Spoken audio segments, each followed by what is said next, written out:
and welcome back to Cozy Reads. If you are new here, welcome, and if you've been here before, thank you for returning. This month I have read a grand total of 10 books. I have DNF'd one, soft DNF'd another, and I am partway through another. So let's delve into the 10 books that I have read this month, February 2025. I use a really convenient app called Bookmori just to keep track of my reading. I do not count the books that I have DNF'd because I have not completed those. I like to have my completed books on here. It also has a bit of a breakdown of what books I've read and when. Now, I was ill for about a week in February. Still not fully recovered, I'm still very congested, got a bit of a chesty cough, but I'm starting to feel better. But it did mean that because I was basically asleep for like 4 or 5 days, I didn't really get much reading done. I did manage to finish one of the books that I was on, but I just haven't read with the same pace that I've been having. I am hopeful that because it's the 26th, that I can finish Like Lark within the next 2 days. My bookmark has unfortunately fallen out. I did get this nice new one recently. That's a bit of a magnet, so it's usually better, but I think I had been guilty of just placing it aside rather than using the magnet. So there we go. Without further ado, let's have a look at the books that I have read in February. Now, I will be sure to put a little bit of a picture up so you can see what the book I'm talking about is. If you've read any of these books, please share your thoughts in the comment section below. It's absolutely fine if we have different opinions, and I always like to hear other people's opinions, and sometimes it changes my view of the book as well. I recently had that in my book club where I gave a book 2 stars. I was not that keen on it, but actually after listening to other people, I was like, I understand the book slightly more now. But after listening to other people, it actually improved my review of it. So yeah, if you've read any of these, please feel free to share your experiences. You may think the same as me, you may think different. It'd be lovely to hear from you. But without further ado, let's get on to the books that I have read in February.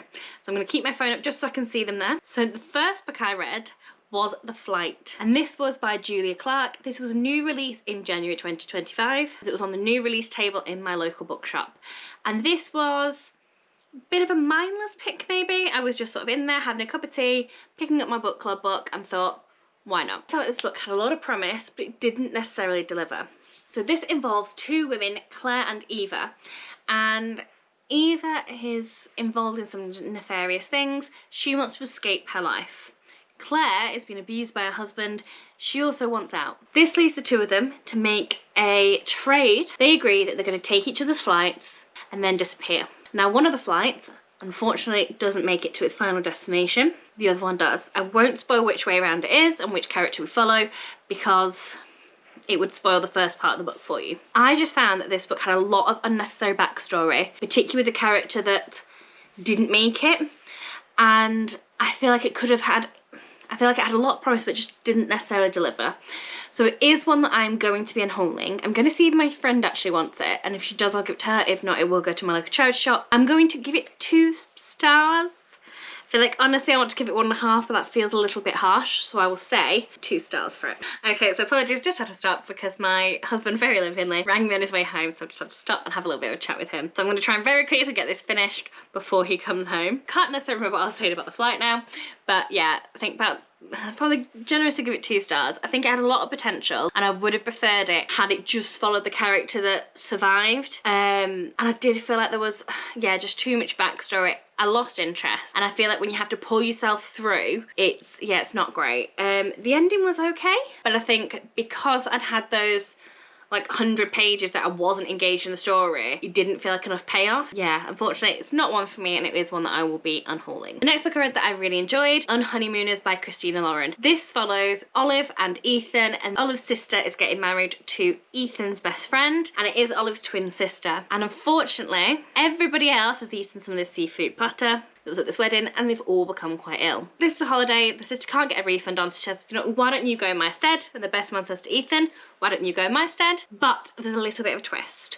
Olive and Ethan can't stand each other, yet due to some circumstances whilst they're on holiday, they have to pretend to be a couple. And obviously it is a romance book, so you can probably put 2 and 2 together and assume what happens next. I really, really enjoyed this book. I think especially after the disappointment that I sort of felt with The Flight, I needed something that was a quick pick-me-up. I read this in 1 day. So I finished The Flight, I think, in the morning, and then I picked this up and finished it. I gave this 4.5 stars. It could have probably been a 5-star, but they had that breakup that's just not for me. Knocked half a point for that off, but I really enjoyed it. I don't know if you can see, but we've just got a little visitor just coming into the corner there. So I will actually be in, oh, I've already embossed it. I was gonna say I'll be embossing it, but I already have. Let me just cover up my surname there. I have embossed this already, and I will be keeping this one on my shelf. Something that dictates whether it gets embossed or not is if it's something that I would recommend, something that I would read again, and that it can live on my shelves. If I like a book and I don't necessarily want to get rid of it now, because I might reread it again, it can stay on my shelves for a little bit longer. But if I've run out of room, the books that I'm unsure of that I've already read are out the door, which is a bit of an issue for my spreadsheet because it means I always have loads and loads of unread books and not a lot of read books on there, because they're ones that I'm not necessarily keeping. The next book is actually one that I listened to via audiobook. So I have been really spendy. I knew I was having some book trips, things that I was getting coming up, and some birthday books that I was treating myself to. So I decided to listen to this on Audible instead, especially because I had a few people that said feel like they can't really reread it. And that is None of This Is True by Lisa Jewell. I'll put it up at the side. So this follows a woman called Josie, and she basically meets her birthday twin, someone who shares the same birthday as her in her local pub. Alex Summers, successful podcaster, and she aspires to be like Alex, and she says, I've got a story for you. And so as she's regaling this story to Alex, it becomes quite clear that she raises a lot of questions, and at the end you're sort of led to believe, is any of it true? Is it not? And then you can sort of come up with your own assumptions there. It's a very interesting book, and it definitely kept me thinking throughout. It also had a prologue which didn't really impact me at the time, but when I got to that part of the story, I was shocked, I was awed. It was interesting. And I gave None of This Is True 4 stars. I really enjoyed it. I felt like it kept me guessing. Would recommend. The next book is The House Sitter by Mira V. Shah. So this book has a really interesting premise. So in this book, we follow our main character. I'll be honest, I cannot remember her name off the top of my head just now, but she basically wakes up next to a corpse. She's really confused. She doesn't understand how this happened. Her first instinct is telling her to flee, so she does. And she is subscribed to this house sitter app, so she goes on it and she's like, oh, perfect. House in Italy, I can disappear there for 10 days or 2 weeks or whatever it is, perfect. But little does she know that this house belongs to the very family of the man she woke up next to, the one that was dead in her bed. And to make matters worse, family arrive. So she's trapped with the family of the man who she woke up next to. It is very interesting. I feel like elements near the end got a little bit predictable, but I do feel like I enjoyed the writing style. I enjoyed the journey it took us on. With saying that, I gave it 3.5 stars. I don't feel like it was quite as good enough to be a 4-star, but I definitely had a good time with it. That is one I would definitely recommend, and I've actually put it in the pile. I've got my friend coming to stay in a few weeks, so I'll put it in the pile for her to peruse through to see if she wants or not. Again, if you can hear little noises, it's my cats deciding to jump around the room, because if I'm in a room, clearly it's the place to be in this house, and they like to try and parkour on all the furniture. The next book, Starling House by Alex E. Harrow. Now this book is definitely not like one that I have read before. It's slightly gothic. I believe it's supposed to be a Beauty and the Beast retelling. I didn't necessarily get that vibe from it. This involves Starling House, which is basically a house with its own force. Maybe that's the Beauty and the Beast bit actually. Like the servants kept the house alive, but the house keeps itself in this.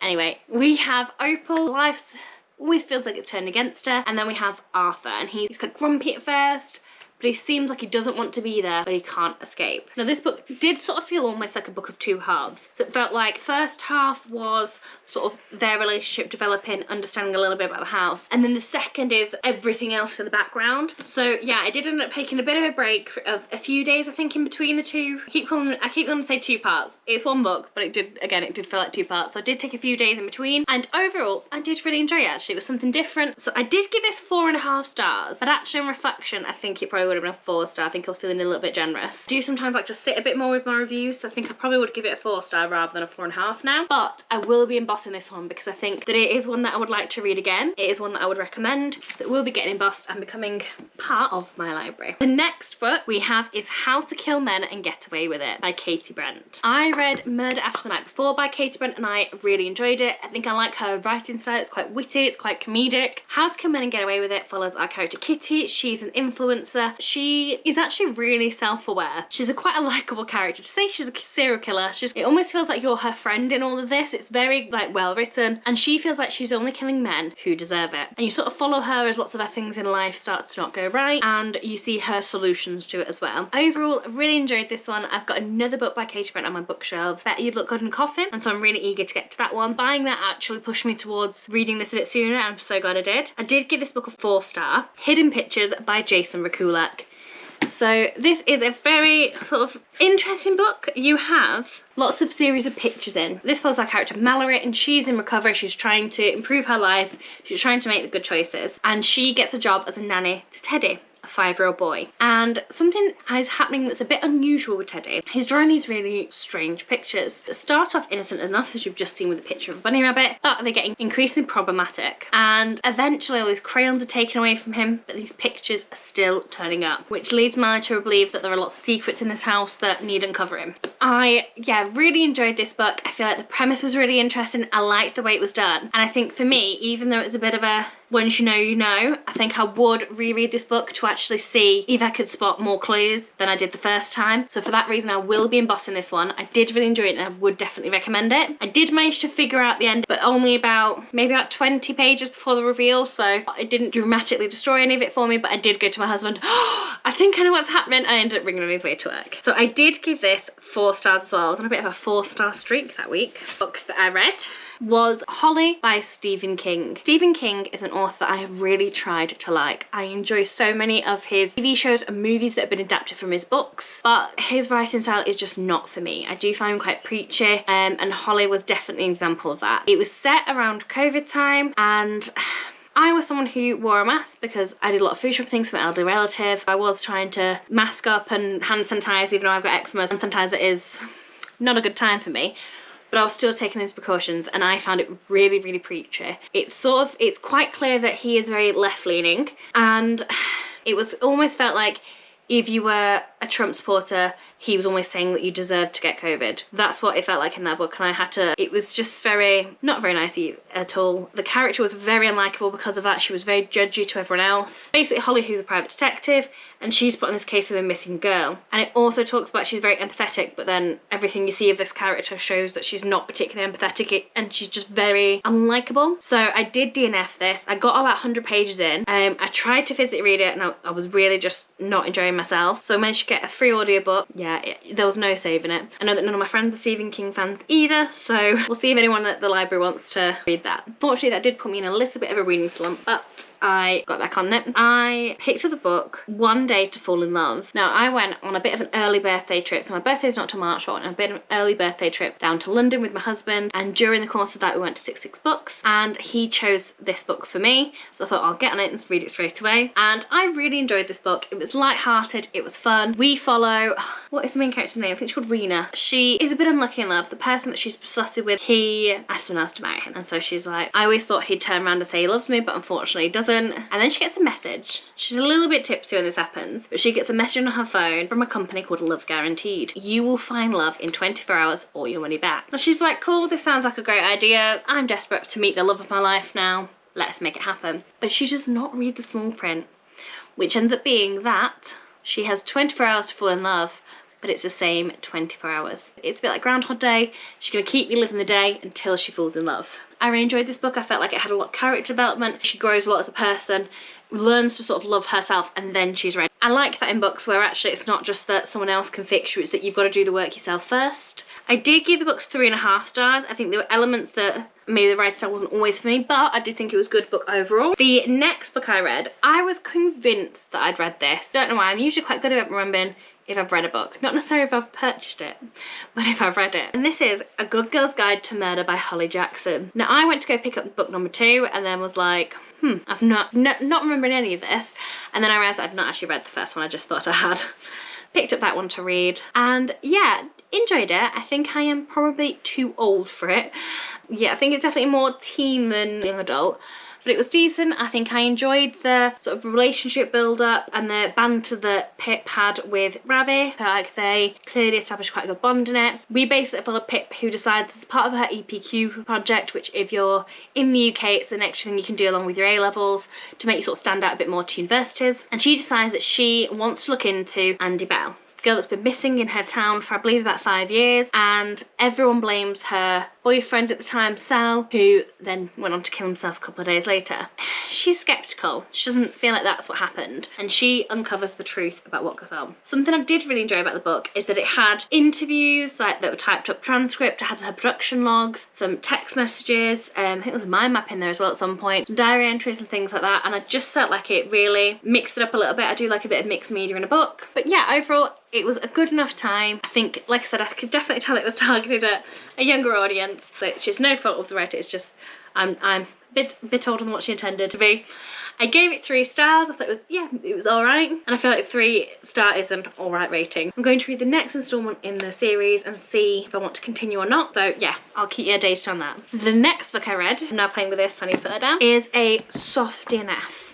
So I started Everyone in This Train is a Suspect by Benjamin Stevenson, and I got maybe, I think about no more than 40 pages in. It took me 2 days to get 40 pages in. I just really wasn't interested. I think it relied very much on you having read previous book, his previous book, Everyone is Fine Has Killed Someone, and wanting to read this one, but I haven't read that first one. I thought they were standalones. I don't know if it's the writing style. I do tend to prefer female authors. I think that's just the way that they describe things, and it just felt like I was powering through and I was getting nothing back. It just wasn't entertaining me. I'm not going to force myself to read something that is not gripping me. It's a soft DNF, so I'm not going to get rid of it. I'm not going to unhaul it. I'm actually going to put this on my TBR cart, which is what my camera is leaning on, with the hope to get it read. Hopefully at some point this year I will want to pick it up again. The next book that I read is Night Shift by Annie Crown. This book, for the first half, I thought, oh, it's just a bit of harmless flirting, it's fine. I was blushing. At certain points I felt like I was reading porn. I like a bit of spice, don't mind a little bit of spice, but I am probably the tamer side. So I did finish it. It's not one I'm going to keep. I'm going to let it, give it to my friend who likes a little bit more spice, but there was chapters and chapters and chapters like this. Yeah, it started off and I thought, oh, it's gonna be really slow. They talked a lot about this like chemistry between them. Yeah, the main character was slightly unlikable. She brought a lot of the issues on herself, and yeah, she was just very dramatic. At the point of recording this, I have begun Lightlark, so I'm sure I will finish this before the end of February. So far, I'm enjoying it. Writing is good. I'm enjoying how floppy the book is. And I'm enjoying the premise of this mysterious island only appearing once every 100 years. It's a contest between different types of, I want to say magical beings, but I don't think that's the right description of them really. Tell you the different powers at the front as well. Yeah, I think she writes in a maybe different style that I'm not necessarily a massive fan of, but I'm going to keep going with it. So yeah, hopefully by the end of February I will have finished Lightlark by Alex Astor. I feel like overall it's been a successful month. By the end of it I will have read 11 books, which I think is pretty good from going for a month. There were unfortunately 2 books on my February TBR that we didn't manage to get to, so I will be putting these on the top of my cart. If I get to the next month, I get to them. If not, they can live back on my bookshelves for a little bit longer. Thank you for joining me. If you've read any of the books, like I said before, please feel free to comment below and let me know what you thought about them. If you've enjoyed this video, please like and consider subscribing. I hope you have an absolutely fantastic day and I hope to see you again soon.